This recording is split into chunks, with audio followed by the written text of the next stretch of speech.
Andiamo giù.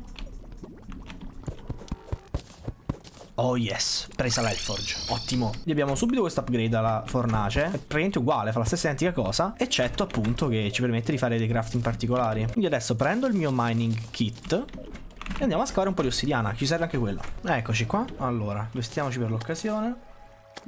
Ok, mi dà il bonus anche con l'Ultra Bright Helmet, ottimo. 30% di mining speed increase, ottimo. Ma che tutta sta gente, oh. Lo scavaio, levatele. Ecco qua.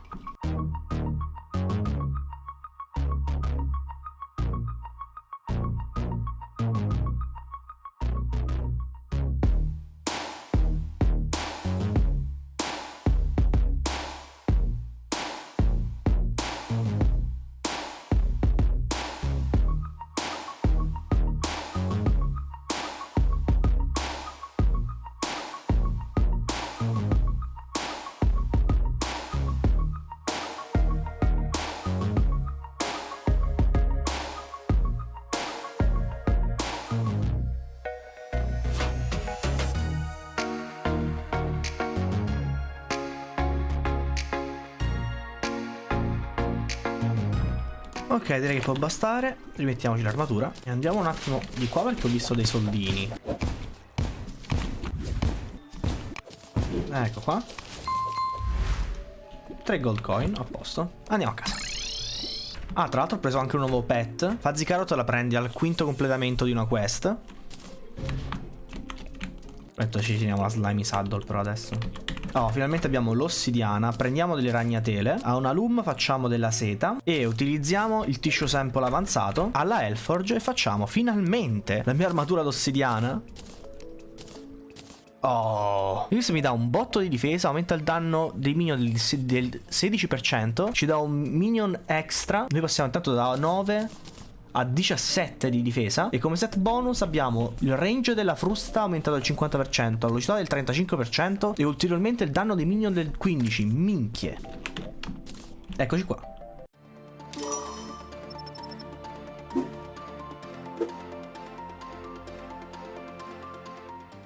Beh, voglio comunque ricordare la mia prima armatura.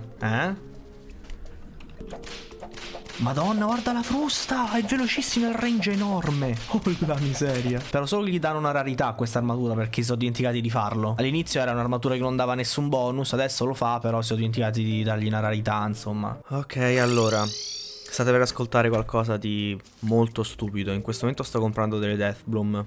Non è vero, delle Deathweed, ho sbagliato.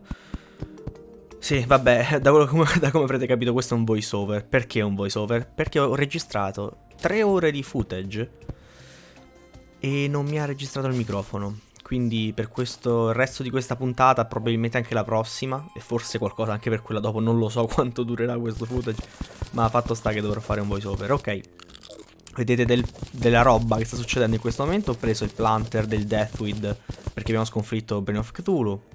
Ci possiamo piazzare le Deathweed, ma tanto non è importante.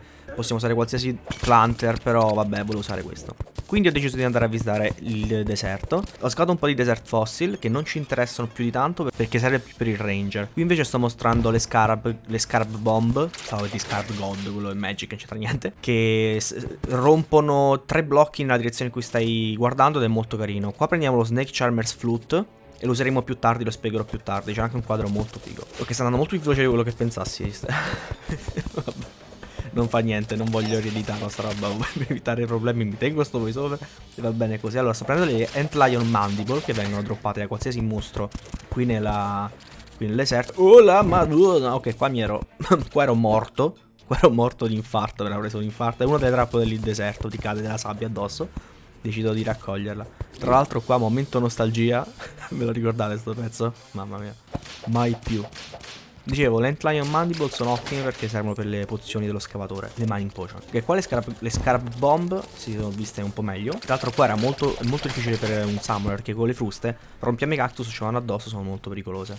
Ok, qua praticamente ho trovato una statua del granchio e un pulsante. Allora, praticamente noi non abbiamo accesso al meccanico, quindi non possiamo fare le diavolerie. Però se è già impostato così, ogni volta che premi il pulsante esce un granchio. Questo può essere utilizzato per delle farm. Se noi saltiamo continuamente sul pulsante avremo un modo, poi lo vedremo più avanti, per attivare questa statua li spawneremo all'infinito. Perché è importante questo?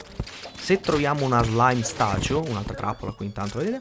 Se troviamo una slime statue possiamo farmare slime e prendere la slime stuff. Quindi è un'opzione da tenere in mente. Quindi se la trovo tornerò qui nel deserto e utilizzerò quel pulsante già posizionato, perché adesso non possiamo ancora acquistare pulsanti e cose di questo tipo.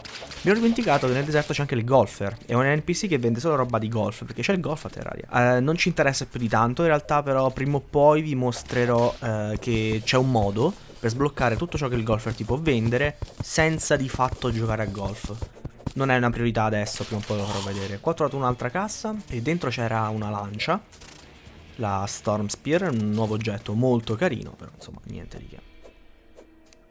Ok, decido di tornare a casa perché insomma non ho trovato nulla di che e cerco nelle statue se ho una slime statue, purtroppo non ce l'ho.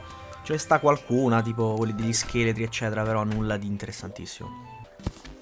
Ok, dopo aver sistemato un po' l'inventario, sono andato nelle caverne perché ho pensato di voler riprovare il Torch God, quell'evento, no? Dove piazzi 100 torce, ti attaccano, diventa tutto buio, iniziano a spararti e se riesci a evitarle tutte, sblocchi il favore del Torch God. Quindi ho iniziato a creare una piccola arena, molto piccola, giusto per darmi un po' di movimento in più e ho voluto riprovare appunto per vedere se questa volta riesco a batterlo.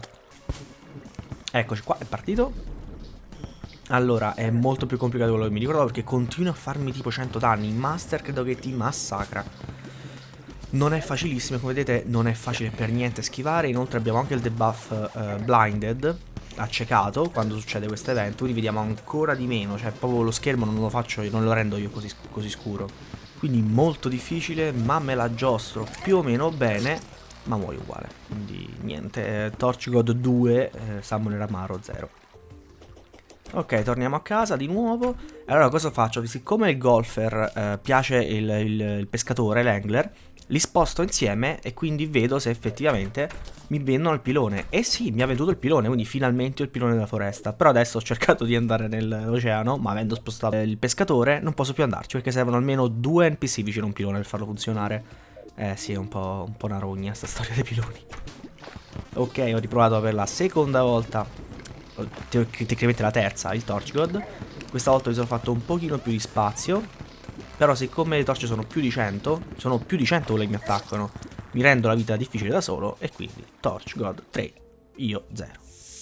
Allora a questo punto invece utilizzo lo Snake Charmer's Flute, l'abbiamo trovato nel deserto. Praticamente è una corda che va verso l'alto ed è parecchio lunga. Perché stiamo facendo questa cosa? Perché stiamo iniziando ad esplorare le isole volanti. Nel cielo si spawnano 3, 4, anche di più, 5 isolette volanti dove c'è del loot. E una volta arrivati alla cima dello Snake Charmer Flutes possiamo mettere una piattaforma ed evocare un altro. Questo è un piccolo trucchetto per andare ancora più in alto. Possiamo anche rompere la piattaforma e risalire, e quindi possiamo esplorare il cielo in questo modo. Poi siccome io non ho danno da caduta posso tranquillamente lanciarmi dall'alto e sì, posso cercare di trovare qualcosa, però è molto lento come metodo. Ce ne sono parecchi di metodi per scoprire le isole volanti. Questo qua non è molto efficace, ce ne stanno un altro paio di metodi non molto efficaci, però io vi salto direttamente a quello più interessante, ecco. Perché in questo momento sono andato abbastanza in alto solamente per far spawnare le arpie. Le arpie droppano le piume si utilizzano per le pozioni della gravità, che possono invertire la gravità per 3-4 minuti. E quello sono il modo migliore per esplorare le isole volanti. Infatti qua cerco se ne ho qualcuna, visto che non le posso craftare perché mi mancano anche i fiori dell'inferno, purtroppo mi ero dimenticato. Però ne ho un paio, e siccome questo è un mondo piccolo un paio sono più che sufficienti per esplorare le isole volanti. Ed eccoci qua, basta premere il tasto indietro, sotto, vabbè, tipo W e S, e fare avanti e dietro. Poi con il tasto Alt Shift, boh, non lo so, dobbiamo fare avanti e dietro per mettere in postazione dello schermo in questo modo. Questo è come lo preferisco fare io, e praticamente colorare il cielo in questa maniera, e prima o poi un'isola la trovi. Solo adesso ho finito il tempo per il video, quindi lo vedremo al prossimo video se troveremo le isole. Scusate per questo voiceover, è uscito così stavolta, e vabbè, probabilmente anche tutto l'episodio prossimo. Ma alla prossima, ciao ciao.